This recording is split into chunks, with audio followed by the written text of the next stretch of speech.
পৃথিবীতে একজন মানুষই শুধু জানতেন যে তিনি পৃথিবীতে কতদিন বাঁচবেন, সেটা হচ্ছে সাইয়েদনা আদম আলাইহিস সালাম। ওনাকে বলে দেওয়া হয়েছিল তুমি পৃথিবীতে বাঁচবে 1000 বছর। সাইয়েদনা আদমের সামনে অনেকগুলো রুহু রাখা হলো।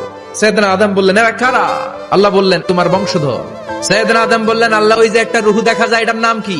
এটা তোমার ছেলে দাউদ, সে দুনিয়াতে নবী হয়ে আসবে। সাইয়েদনা আদম বললেন মাবুদ আমার ছেলে দাউদের কত বছর হায়াত আপনি দিয়েছেন? আল্লাহ বললেন মাত্র 40 বছর। সাইয়েদনা আদম বললেন মাবুদ এত ফুটফুটে সুন্দর আমার ছেলে দাউদ মাত্র 40 বছর দিলেন কেন? আল্লাহ আপনি বাড়ায় দেন, আল্লাহকে বাড়ানো যাবে না, লেখা হয়ে গেছে। সাইয়েদনা আদম বললেন আমার 1000 বছর থেকে 60 বছর আমি আমার ছেলেরে দিয়ে দিলাম।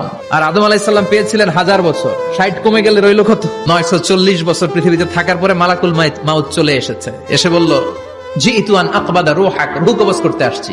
আদম আলাইহিস সালাম বললেন রূহ কবজ করতে আসছো মানে আমি বাঁচবো তো 1000 বছর।